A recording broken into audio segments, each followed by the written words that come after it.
7 tips to be happy in life o 7 ka pamaagi aron magmalipayon sa kinabuhi. Number 1, never hate o ayaw gayud pagdumot.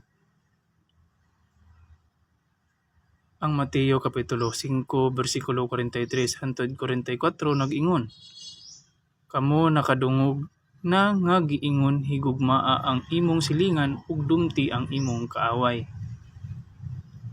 Apan magaingon ako kaninyo, higugmaan ninyo ang inyong mga kaaway ug pagampo kamo alang sa mga magalutos kaninyo.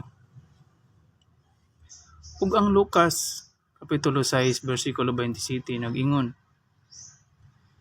apan sultihan ko kamong mga nanagpaminaw, higugmaan ninyo ang inyong mga kaaway, buhati ninyo maayo ang mga managdumot kaninyo. Ug ang 1 Juan Kapitulo 3, versikulo 15 nag-ingon, ang matag usa nga nagadumot sa iyang igsuon mamumuno, ug kamo nasayod nga ang mamumuno walay kinabuhing dayon nga magapabilin diha kaniya.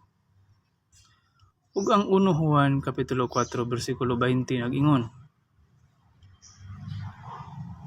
kung adunay magaingon ako nagahigugma sa Dios apan nagadumot sa iyang igsuon, nan kini siya bakakon, kay siya nga wala magahigugma sa iyang igsuon nga iya rang makita, dili gayud makahimo sa paghigugma sa Dios nga wala niya makita. Ug ang Proverbio Kapitulo 10, versikulo 12 nag-ingon, ang pagdumot nagapapukaw sa mga kasamok, apan ang gugma nagatabon sa tanang mga kalapasan. Ug ang Proverbio Kapitulo 15, versikulo 17 nag-ingon, maayo pa ang usa ka paniudto sa mga utanon, diin anaa ang gugma, kaysa linaming nga baka, ug ang pagdumot anaa ni ana.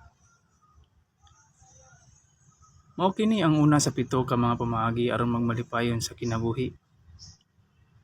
Ikadugang nako sa sunod nga video ang ikaduha nga pamaagi, mga igsuon.